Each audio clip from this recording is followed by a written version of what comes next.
우리는 2016년도를 이렇게 지나가면서 상당히 우울한 소식들을 계속 접하게 됩니다. 매스컴을 통해서 우리가 늘 접하는 이야기들이지만은 최근에 경주에서 지진도 일어나고 또 그 이전에는 또 북한에서 핵실험을 하고 거기다가 청년 실업, 경제 저성장, 고령화 사회, 저출산 뭐 이런 부정적인 소식들, 그러면서 조선업, 해운업이 또 침몰되어 가고 있다. 뭐 이런 이야기들을 우리는 이 근자에 또 계속해서 듣고 있습니다. 그런 이야기를 들을 때마다 참 마음이 어둡고 좀 이 한반도가 좀 힘있게 좀 그렇게 일어섰으면 좋을 텐데 힘을 잃어가고 점점 저성장의 늪에 빠져가는 듯한 그런 모습을 보면서 안타까운 마음을 금할 수가 없습니다.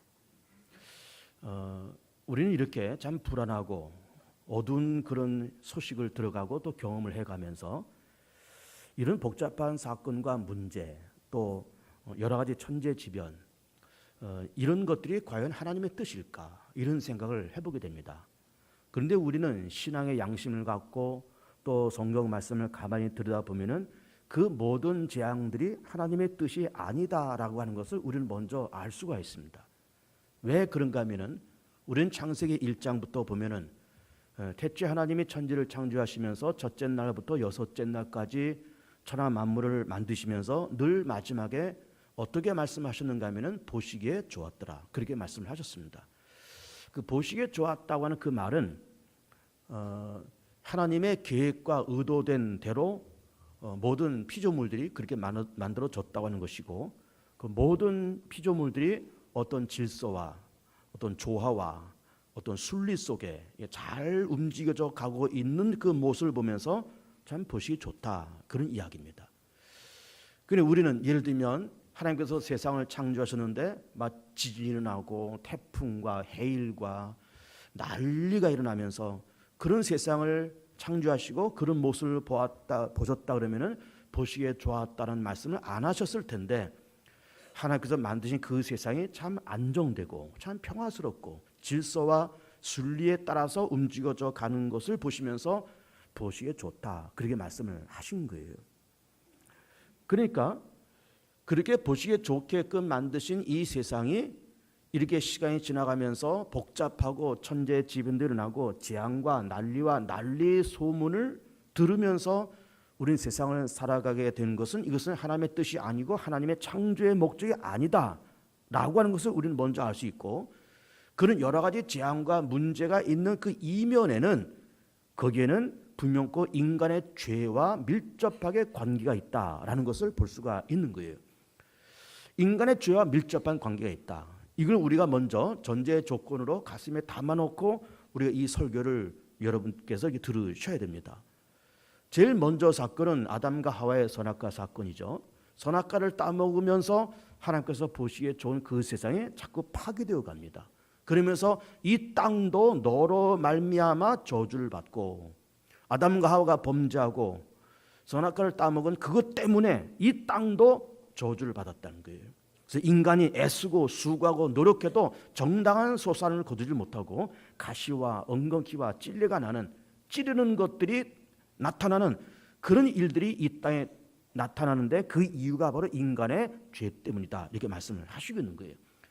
그러니까는 어떤 재앙과 난리와 어떤 사건 뒤에는 인간의 죄와 밀접하게 연관점이 있다. 이것을 우리는 먼저 인정을 할 수밖에 없는 겁니다. 창세기 6장을 보면은 거기서 노아의 홍수 사건이 나오잖아요. 그래서 우리가 아는 것처럼 결론부터 얘기한다 그러면 물이 쏟아지면서 땅에 있는 물, 하늘의 물이 쏟아지면서 그러면서 노아의 방주에 탄 노아의 식구들과 짐승 한 쌍씩을 남겨놓고 모든 것이 다 죽은 거예요. 다 죽습니다. 근데 그렇게 노아의 홍수가 일어난 그 이면에는 거기는 어떻게 말씀하고 있는가 하면은 하나님께서 세상을 만드시고 하나님께서 사람을 만드신 것을 후회하셨다라고 말씀하시고 한탄하셨다라고까지 그렇게 말씀하시고 있는 거예요.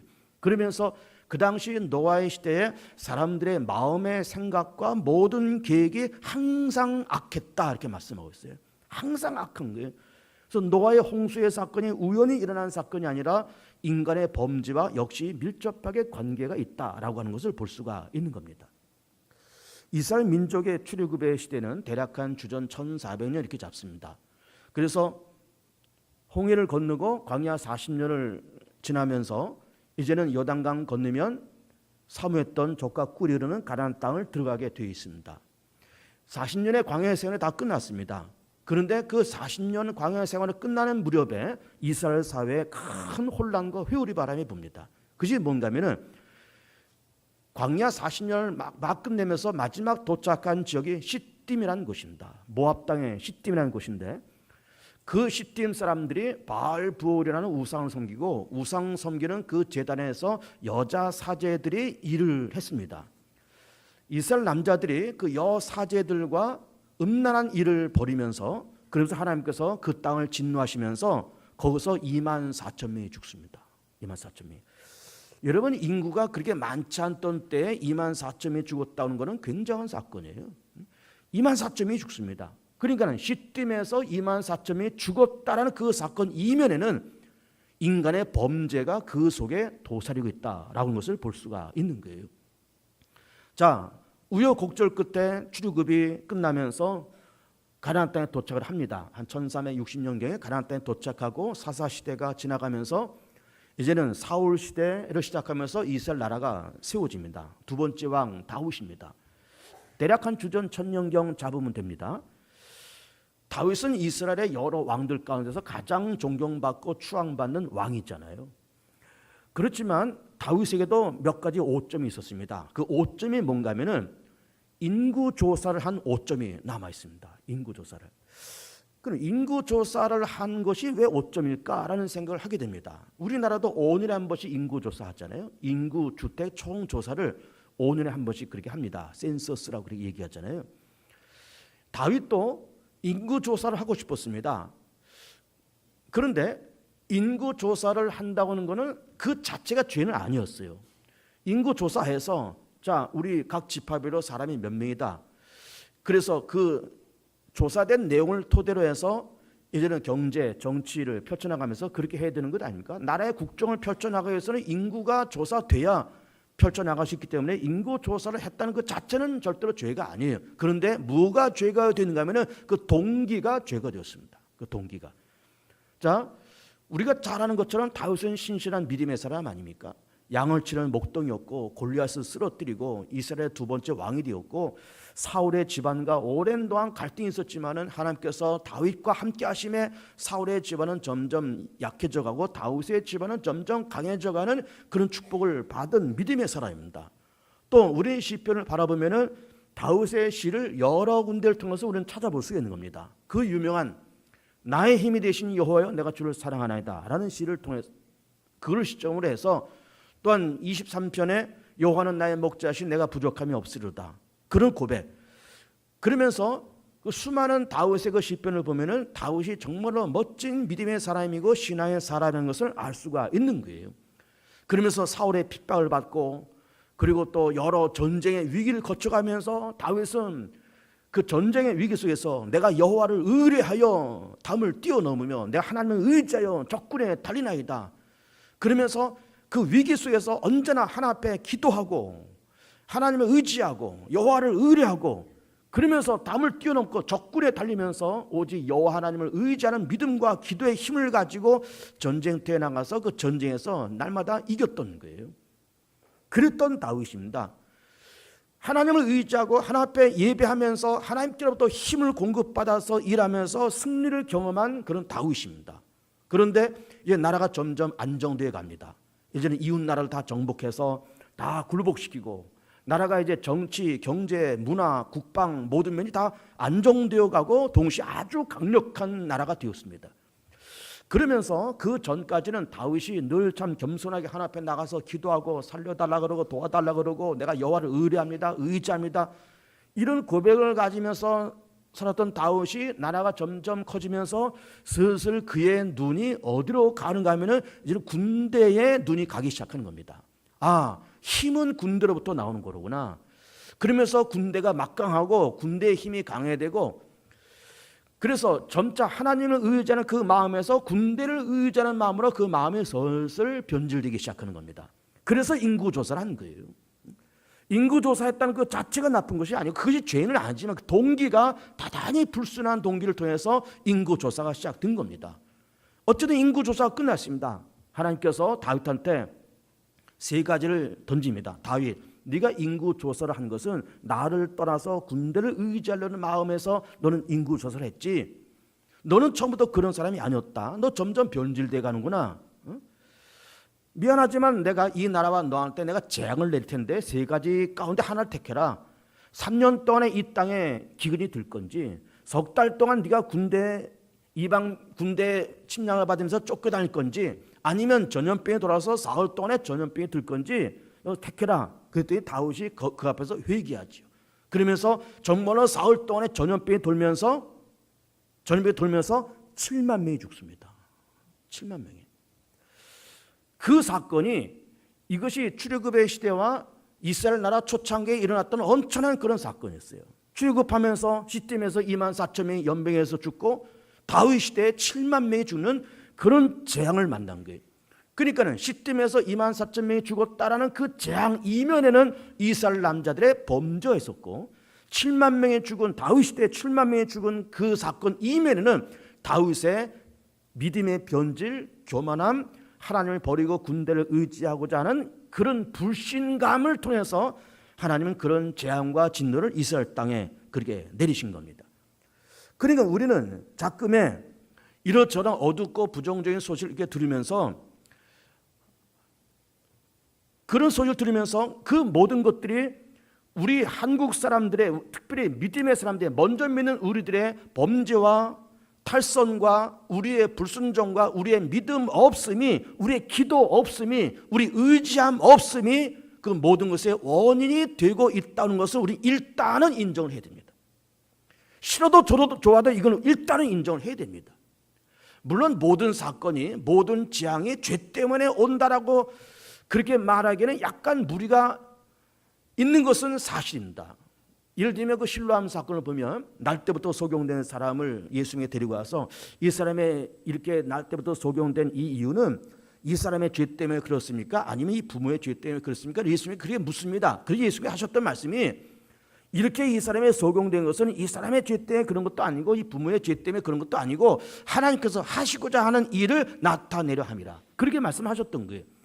그러니까 모든 것이 죄로부터 온다라고 규정짓기는 다소 어려운 부분이 있기는 있지만 그러나 일단은 인정을 해야 돼요.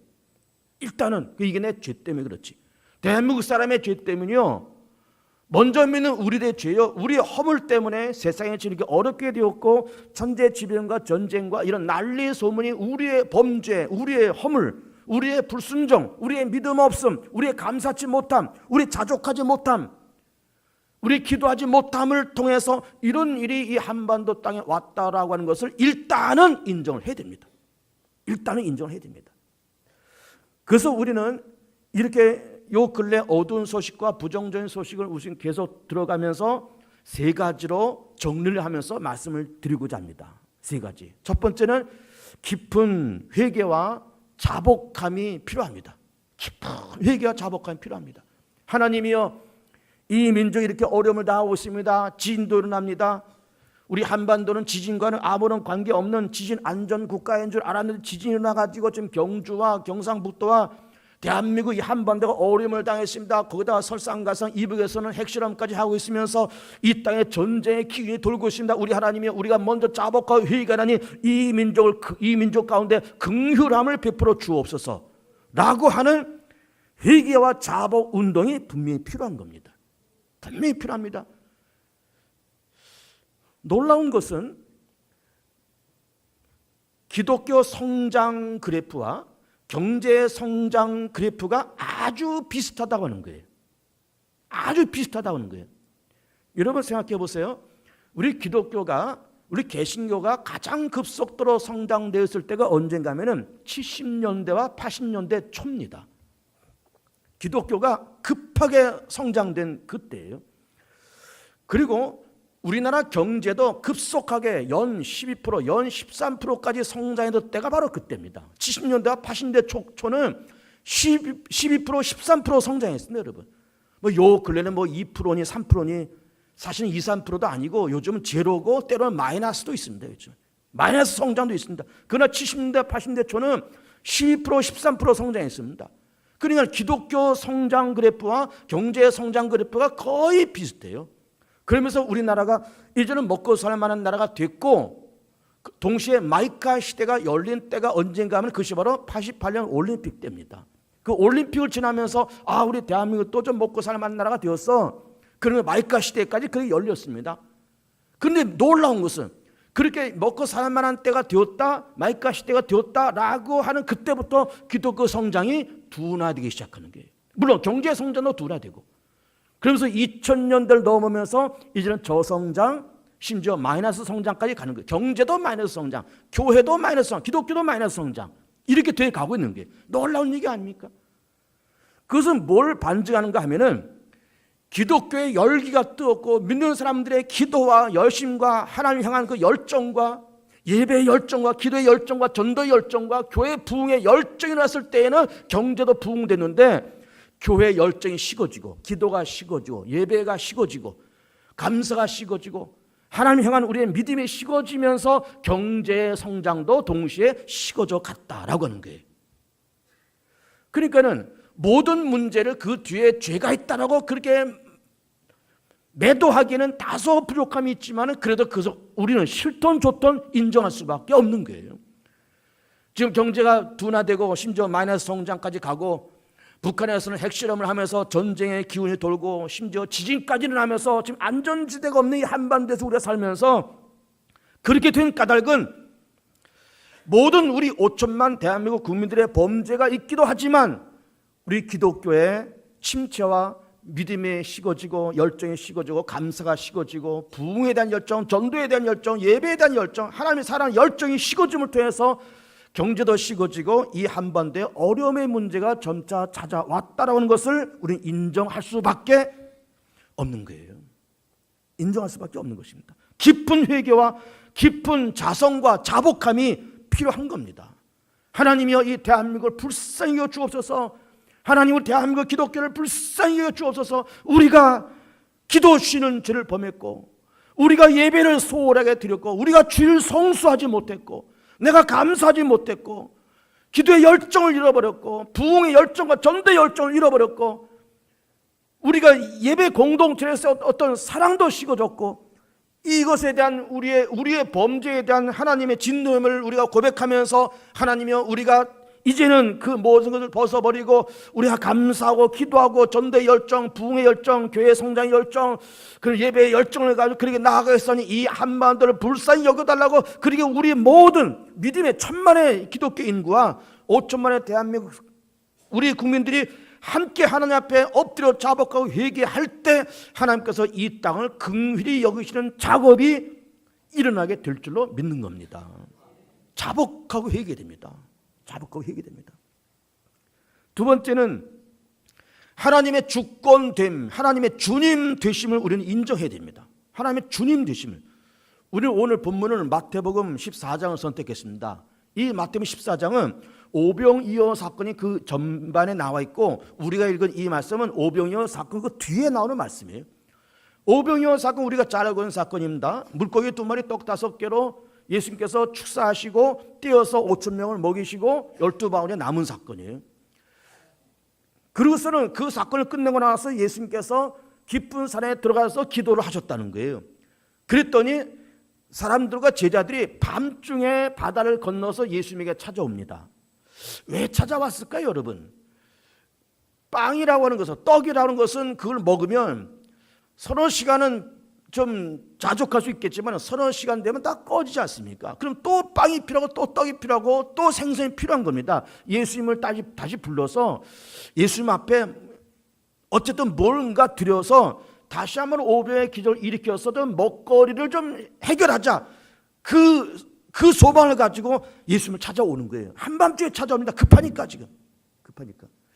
한두 사람도 아니고 5,000명이 지금 또 기다리고 있으니까 급하잖아요. 그러니까 한밤중이지만은 밤중을 이게 무시하고 그냥 배를 타고 바다를 건너옵니다. 근데 밤 사경이 되었다는 거예요. 밤 사경. 밤 사경이 뭔가? 저녁 6시부터 아침 6시까지가 12시간이잖아요. 이것을 3시간씩 끊어서 1경, 2경, 3경, 4경 그런 겁니다. 저녁 6시부터 9시까지 1경, 9시부터 12시까지 2경, 9시부터 12시부터 3시까지가 3경, 3시부터 6시, 아침 6시까지가 4경이에요. 밤 4경이니까는 새벽 3시부터 6시까지니까는 가장 어둡고 가장 추운 때가 밤 4경이잖아요. 새벽 3시, 4시니까 얼마나 어둡고 추운 때입니까? 그때 때마침 설상가상 바람이 불어서 물결이 치면서 오늘 본문 보니까는 물결로 말미암아 고난을 당하더라 그 말이에요. 그 물결 치면서 배가 막 기우뚱 그러면서 막 배가 막 무너질 것 같고 넘어질 것 같고, 그런데 저 멀리서 희끗희끗한 물체가 이렇게 점점 다가오는 거예요. 그랬더니 이 제자들이 유령이 나타났다 이렇게 얘기를 하게. 유령이 나타났다. 야, 이 유령이 나타났다는 말을 보면서 뭘 생각하게 되는가 하면은, 사람들은 동서고금을 막론하고 동양 사람이 서양 사람을 막론하고 사람의 깊은 심성 속에는 이런 샤머니즘이 있구나. 귀신, 무당, 이 샤머니즘이 다 있구나. 그래서 이게 희끗희끗 움직이는 것이 점점 다가오니까 유령이다 이렇게 얘기를 했다는 거예요.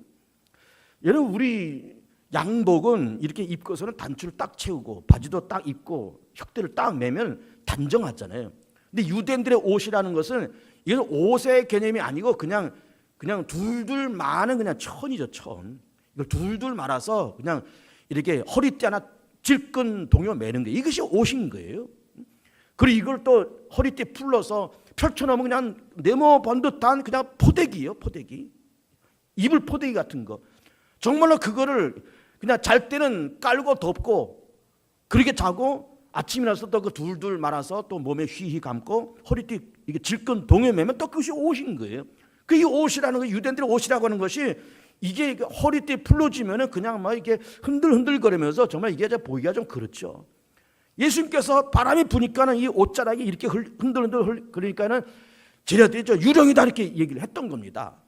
그런데 그 다음에 예수님께서 하셨던 말씀이 놀라운 말씀을 하신 겁니다. 27절 말씀 보시면 예수께서 즉시 이르시되 안심하라 나니 두려워하지 마라.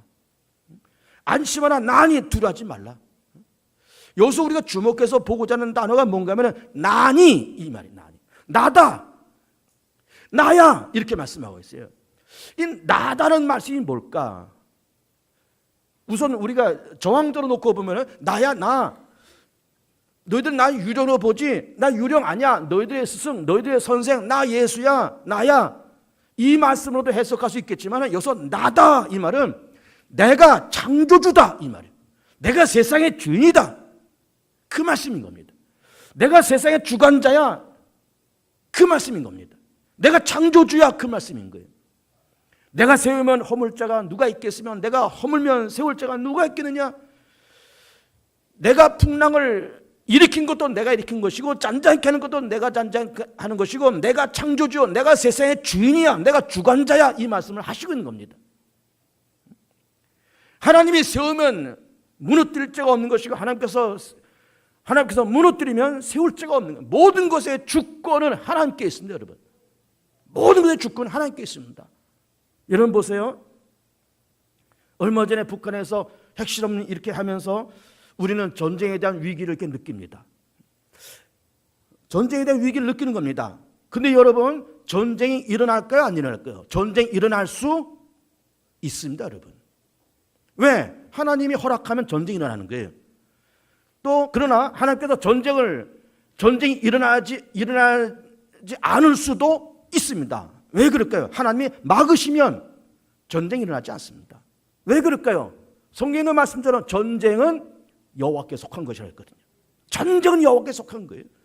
북한이 핵미사일이 없어도 전쟁이 일어날 수 있고 핵미사일을 수백 개를 갖고 있어도 하나님께서 막으시면 전쟁 안 일어납니다. 왜 그러냐? 하나님이 주님이시거든. 하나님이 주권자이시거든. 전쟁은 하나님께 속한 것이거든요. 속한 것이거든요. 그래서 우리는 기도할 때마다 하나님이여 이 한반도를 주께서 불쌍히 여기시고 전능하신 손을 막아주셔서 전쟁이 일어나지 않게 해주십시고, 하나님께서 막아주셔서 지진이 일어나지 않게 해주십시고, 하나님께서 열어주셔서 경제도 회복되게 해주십시고. 왜? 모든 것이 다 하나님의 손에 달려있으니까. 전쟁만 하나님 여호와의 손에 달려있겠습니까? 경제도 여호와의 손에 달려있는 것 아니겠습니까? 우리 운명도, 우리 생사화복도, 나라의 흥망성쇠도 하나님의 손에 달려있는 것 아니겠습니까?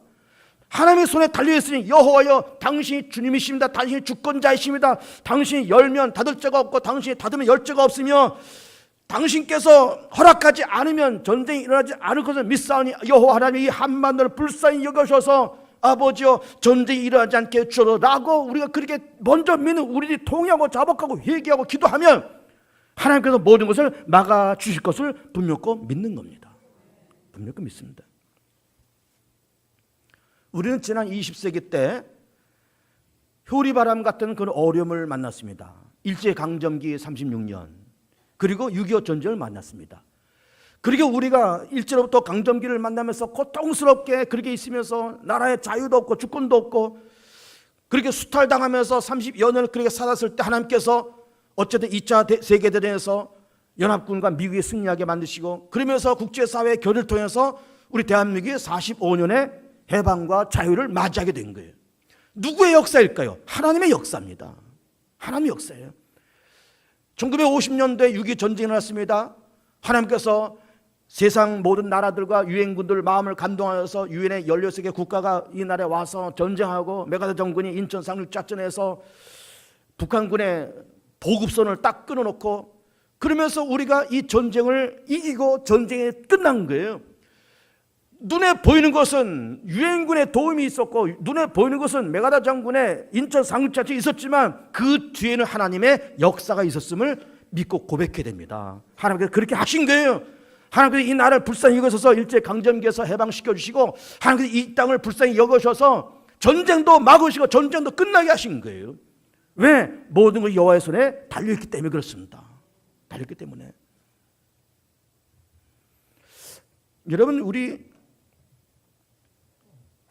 여러분 집에 아마 지구본이 대부분 있을 겁니다. 지구본이 아시죠? 이게 동그란 거 뱅글뱅글 돌아가는 지구본. 그걸 여러분 보시면서 한반도를 한번 이렇게 한번 쳐다보세요. 한반도를 보면요, 여러분 반도라고 하는 말은 반쪽 섬이라는 말이에요. 반쪽 섬. 절반은 섬이라 그 말이에요. 대륙에서 툭 튀어나와서 이게 대륙도 아니고 섬도 아니고 반쪽만 섬을 반도라 그러는 거예요.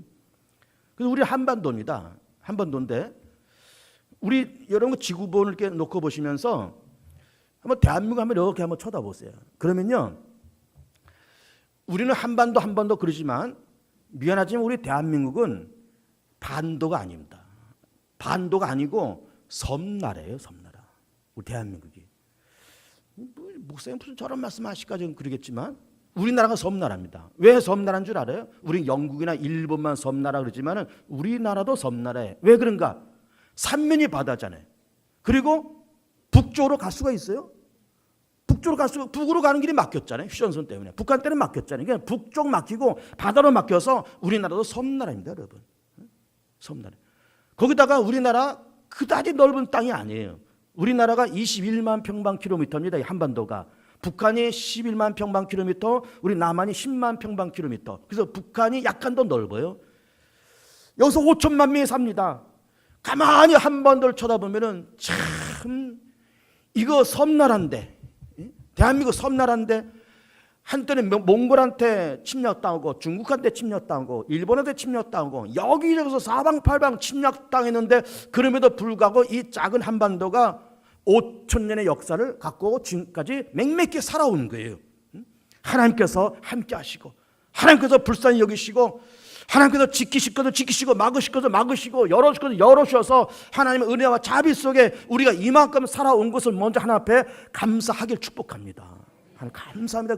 그렇게 우리 기도하고 자복하고 회개하고 전쟁은 여호와께 속한 것이니 북한이 아무리 핵미사일 만들고 실험하고 별일을 다 해도 하나님께서 막으시면 전쟁이 안 일어납니다. 또 하나님이 열어놓으면 전쟁도 일어납니다, 여러분. 우리가 탈선하고 믿음 버리고 이제는 우리도 먹고 살 만한 나라가 되었고 이제 마이카 시대가 되었고 이제는 뭐 주 5일 근무고 이제는 우리 그러면서 믿음 버리고 예배에 대한 열정, 믿음에 대한 열정, 하나님을 사랑하는 열정 다 버리고 타락하고 불순종하고 기도 안 하고 예배 안 드리고 주일 성수 안 하고 다 타락하면은 하나님이 이 땅을 진노하실 수도 있습니다, 여러분. 하나님의 전쟁 일으킬 수도 있습니다, 여러분. 정신 차려야 돼요, 여러분. 정신 차려야 돼요. 이제는 먹고 살만 하다라고 해서 다 그렇게 통포짐하게 앉아서 그렇게 살아서도 아니 되고 마이카 시대가 되고 주일 5일 근무제가 되었다 그러면서 이제는 다 교회 버리고 예배 다 팽개치고 내 마음대로 내 멋대로 내가 벌어서 내가 살고 그러면서 하나님 없고 그냥 다 믿음 버리고 그렇게 살면 안 되는 거예요. 안 됩니다, 여러분. 다윗 시대에도 하나님께서 진노하시면서 염병이를 하면서 7만 명이 하루아침에 죽어요. 하루아침에. 다윗 얼마나 하나님 앞에 충성된 왕입니까? 얼마나 신실한 왕입니까? 그럼에도 불구하고 하나님께서 진노하시니까는 그런 일이 벌어집니다, 여러분. 우리 대한민국이 이제 먹고 살만한 나라가 되었고 이제 G20 국가가 되었고 이제 다 마이카 시대고 다 먹고 살만한 나라가 되었다면서 이제는 그냥 호랑방탕하게 그렇게 살면 전쟁 일어날 수 있습니다, 여러분. 있습니다. 정신 차려야 돼, 정신 차려야 돼. 하나님이여, 우리가 이제부터 정신 차리겠사오니 아버지여, 이 땅에 전쟁을 그쳐오시옵시고 먼저 믿는 우리들이 다 잡았고 회개하고 다시 믿음을 회복하고 교회 성장시대로 다시 접어들기 원하나니 아버지여, 교회를 성장시켜 주옵시고 하나님의 능하신 손으로 지진도 막아 주옵시고 전쟁도 막아 주옵시고 경제의 활로를 열어주셔서 경제는 부흥되고 성장되어 가고 믿음은 부흥되고 성장되어 가고 교회는 부흥되고 성장되어 가고 전쟁은 그치고 지진도 그치게 하여 주시옵소서 라고 기도할 때 하나님 그 기도를 분명히 응답해 줄 것을 믿는 겁니다. 세 번째로는 적응과 내성을 가져야 됩니다. 적응과 내성. 지금은 저성장 시대라 했습니다. 심지어 마이너스 성장을 가고 있습니다. 이 저성장이 상당히 오래 갈 수도 있습니다, 여러분. 일본은 20년 갔습니다, 일본은. 잃어버린 20년. 일본은 20년 갔어요. 우리도 20년 갈지 모릅니다. 이 저성장이 20년 갈지 몰라요. 조만간 해결되겠지. 물론 조만간 해결될 걸 원하지만 우리도 일본처럼 20년 갈 수 있습니다. 그렇기 때문에 우리는 저성장 시대를 우리는 대비하고 적응하고 내성을 가져야 돼요. 내성을. 저성장 시대에 적응도 해야 되고 많이 벌어서 많이 소비하는 다소비 시대, 대량 소비 시대. 이제는 적게 버니까는 대량 소비도 안 됐잖아요. 그러니까는 적게 벌어서 적게 쓰는 것도 훈련해야 되고 적게 벌어서 적게 쓰는 것에 적응해야 되고 저성장에도 적응해야 되고 거기에 내성을 가져야 되는 거예요. 내성을. 겨울이 되면은 월동 준비를 하듯이 저성장 시대에 우리도 월동 준비해야 되고 저성장에 맞게끔 교회도 나라 살림도 가정도 가게도 다 구조 조정을 하고 다 새롭게 적응할 자세를 가져야 되는 거예요. 내성도 기르고 내성도 기르고 그러면서 이제 지속될 저성장에 우리가 적응하고 내성을 가지면서 대비하고 기도하고 자복하고 회개하고 도와달라 그러고 그리고 모든 곳에 주권이 하나님께 있음을 고백하면서 하나님의 이 민족을 불쌍히 여겨달라고 하나님의 이 민족을 긍휼히 여겨달라고 다시 한번 교회 부흥의 시대와 다시 한번 경제 부흥의 시대를 다시 달라고 자복하고 회개할 때 하나님이 이 땅을 불쌍히 여기셔서 전쟁도 막으시고 경제도 성장시키고 교회도 성장시키는 그런 아름다운 축복이 우리 가운데 임할 것을 우리는 기대하고 소망하고 기도를 해야 되는 겁니다.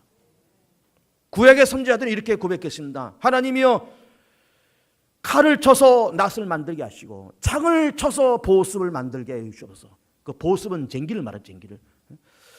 그러면서 다시는 전쟁을 연습한 일이 없게 해주셔서 그렇게 선지자들이 꿈을 꾸면서 그렇게 기도했습니다. 그렇습니다. 북한도 빨리 회개하고 핵무기 내려놓고 북한의 주민들 인권을 보장해 가면서 북한도 살만한 나라, 인권이 보장되는 나라, 먹고 살만한 나라로 만들게끔 하나님의 성령의 감동에서 그렇게 되게끔 우리가 기도해야 되고 우리도 이제 먹고 살만한 나라가 되었고 우리는 이제 마이카 시대가 되었다고 하면서 믿음 버리고 교회 버리고 다 주일 성수 깨뜨리고 허랑방토에 살지 말고 더더욱 경각심을 갖고 잘 될수록 경각심을 갖고 더욱더 기도하고 자복하면서 그러면서 하나님의 위로, 하나님의 자비와 하나님의 긍휼하심을 통해서 다시 한번 이 땅에 교회 부흥, 경제 부흥, 신앙 부흥 운동이 다시 한번 오게 될 것을 기대하면서 그렇게 나아갈 때 하나님 이 땅을 불쌍히 여기셔서 그런 다시 한번 제2의 주흥기, 제2의 신앙 부흥, 제2의 경제 부흥의 시대가 이 한반도에 돌아올 것을 기대하고 믿고 소망하면서 기도하면서 그렇게 되는 것을 경험할 수 있는 우리 모두의 귀한 삶이 되기를 진정 축복하며 축원을 드립니다.